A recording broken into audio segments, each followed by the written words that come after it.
My Lords, I rise as the final backbench speaker to join every other speaker in wishing this bill fast and successful passage into law and congratulating the noble Lord Crisp on it.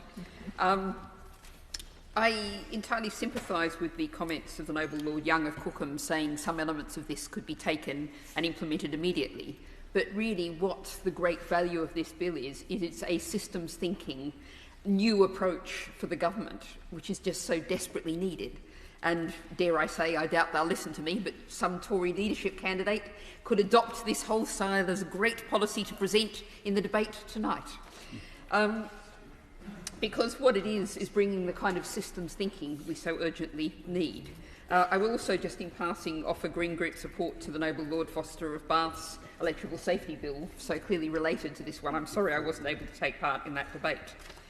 But I also want to congratulate the usual channels, which is not something I say very often, but they've perfectly timed this bill, the arrival of the second reading of this bill, in the light of the amber extreme health heat warning across most of England and Wales from Sunday to Tuesday, with temperatures expected to exceed 35 degrees in southern and eastern and central areas, with COBRA meeting to look at tackling the dangers this presents, particularly to the health service. And in light of that, I'm going to concentrate on Clause 3, which defines the healthy homes principles, particularly F, G and K, referring respectively to slashing carbon emissions, resilient to climate change and thermal comfort.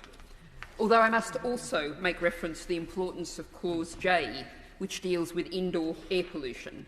Now, my noble friend Baroness Jones of Molescombe has a bill dealing with the urgent need for clean air and the environment, but indoor air pollution is an issue that's even less adequately considered, related to the novel entities, the most recent planetary boundary which we have exceeded.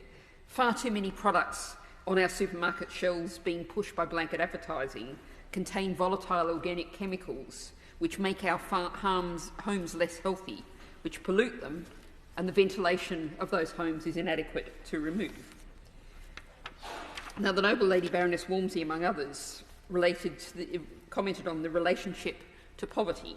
And I want to refer also, and we come back to the government's levelling up agenda, to a recent report by Centres for Cities, noting that Burnley and Blackpool are among the areas of the country worst hit by inflation, because, in large part, because of poor quality of housing stock.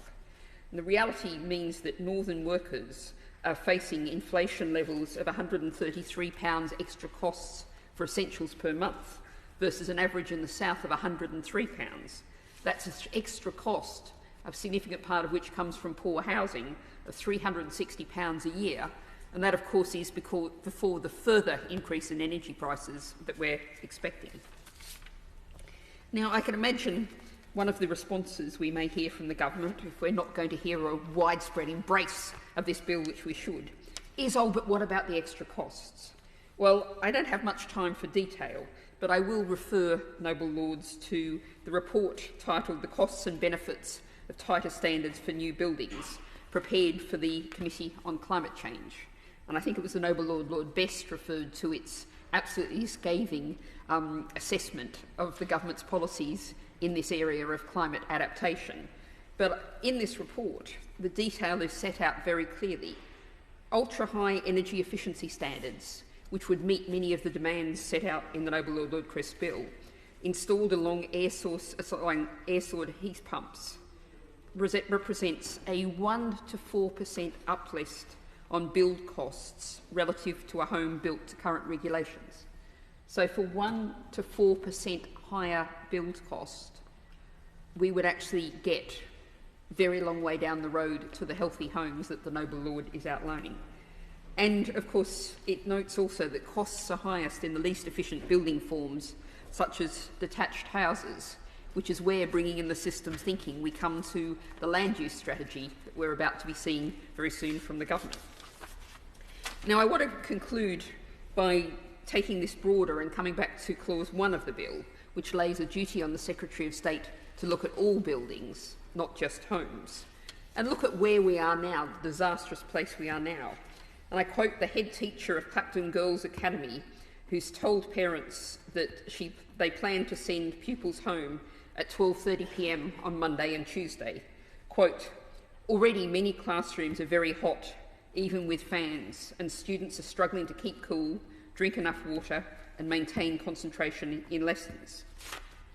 Now, I think we should apologise to our young people who've been hit by so many shocks and so many difficulties that, again, their education is being disrupted because we have failed to provide them with a decent standard of buildings. And finally, I do just have to bring us finally very close to home and point out to noble lords who don't know that on Monday and Tuesday in Portcullis House, the Home Office, service office there, will be closed because it's expected to be so hot that it won't be safe for people to work in it. If we want a metaphor for the unfitness of our current politics, the unfitness of everything we've delivered for our current society, there, in a nutshell, or in a glass-shelled office, is your metaphor.